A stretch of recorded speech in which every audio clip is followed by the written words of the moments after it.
Cyberpunk 2077 has a plethora of romance options, and I mean there's really a lot in here. So sit back, relax, grab a snack, and let us talk about everything you need to know about romances in Cyberpunk 2077. Before we jump into the video though, I want to say I'm pretty sure that you're not subscribed to this channel, and you're going to be missing out on a ton of super high quality Cyberpunk 2077 content. If that's fine by you, I mean hey, keep going, but if it's not fine by you, make sure to drop a subscription. Alright, we can head back to the video now. The first thing I want to say is that a lot of these are going to be life path dependent. You'll be able to meet every character regardless of your life path, for the most part at least. Obviously we can't 100% confirm that without the game being out, but for the most part you can meet all the characters, but you can only romance them if you have some of the correct prerequisites. And that is to say, sometimes people are only gonna like bad boys. So if you're not a street kid, you're not gonna be able to romance that person. And yes, the game really does go that deep. Everything from your voice slider to the way you dress is going to have an impact on how people see you, and in turn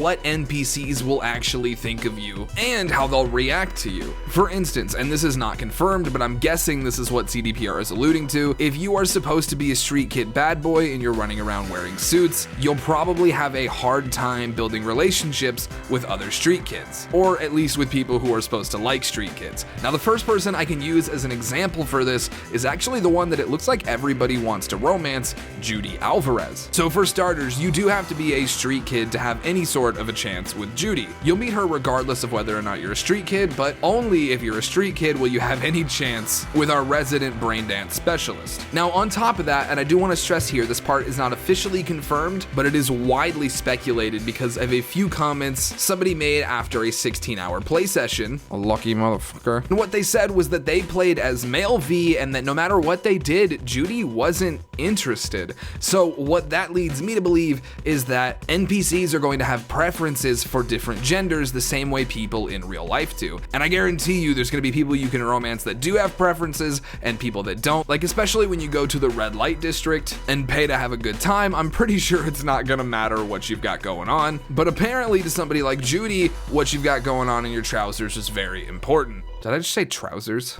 Now the next thing I wanted to get into here is the fact that there is not a progress bar and there's not a surefire way to get somebody to like you. So say you choose female V as a street kid and you're trying to romance Judy, you won't know if you're making progress except for by trying to read between the lines of subtext. There's not going to be a bar, there's not an everyone disliked that feature, there's nothing like that. So you have to play it by ear and see how she reacts and work with her like she's a real life person. And I will continue on that point, but I want to stop for a second here and say how cool is that we are at a point with video games where the romance system is almost as robust as an actual romance. You have to read between the lines, say the right things. Granted, somebody already wrote the lines for you, but you can't just pick nice option, nice option, nice option, nice option, and get a romance out of it. That's not how Cyberpunk 2077 works. There's actual complexities, and I think people will be surprised when the game comes out because I don't think any other game has done this well at all, especially because you can't just walk up to somebody and run around them in circles without talking to them. It starts the conversation. You don't have to walk up and press X, you just walk up. Now the next thing I wanted to talk about here is the fact that we don't know if you can romance every NPC, and I'm gonna go out on a limb here and say that you probably can't. So CD Projekt Red is putting a lot of emphasis on the romance and a lot of effort into making sure that people from different life paths have different life partners available to them. So I don't know if you're going to be able to romance every NPC on the street or just select NPCs that CDPR has made a narrative for. We do have a quote that I'm going to read to you now that is from a lead quest designer at CDPR when asked about romances. So in terms of romances, it's going to be similar to how The Witcher 3 was. There was whole plot lines regarding character, and that if NPCs were treated well and interested in Geralt, something was happening. So here it's going to be very similar, and of course players will have way more options than only heterosexual as it was in The Witcher 3, because Geralt was a defined character, and in Cyberpunk 2077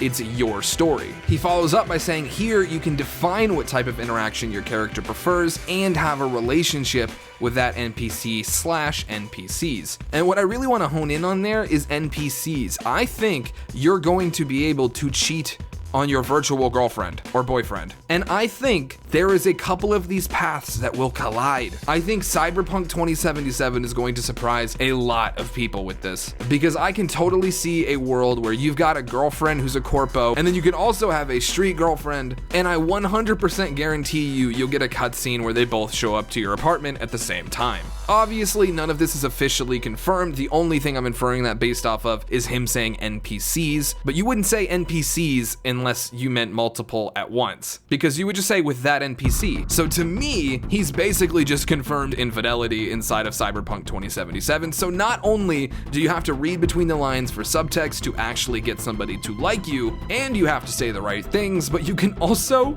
cheat on them. I mean, what? This game, man. This game. Last but not least here, I did want to mention, I've seen some people suggesting that you could romance Jackie. I don't think that's the case. If I were to hazard a guess, it would be that you could romance his wife after, you know? But that remains to be seen, so we'll see if that happens. But right now, the only actual 2 confirmed characters that you can romance are Meredith Stout, the corporate girl from the trailers, and Judy Alvarez, the brain dance expert. So yeah, out of the entire game, we only have 2 confirmed people. If you see anyone on YouTube saying that there's more people confirmed, it's either a joke or it's just not true. So let me know in the comment section down below what you're most excited for in terms of romance for Cyberpunk 2077. I know for me, I'm really interested in the romance options that come up later in the story that would have been locked off if I hadn't made a certain decision. So I'm pretty sure there's going to be people that you would only meet if you chose to kill so-and-so, and my hope is that we're going to be able to romance some of those people. So not only would there be romance options that are specific to life paths, but also ones that are specific to choices and quote-unquote moral codes. So a really good version of V, who didn't kill 5 or 6 key people, meets this person,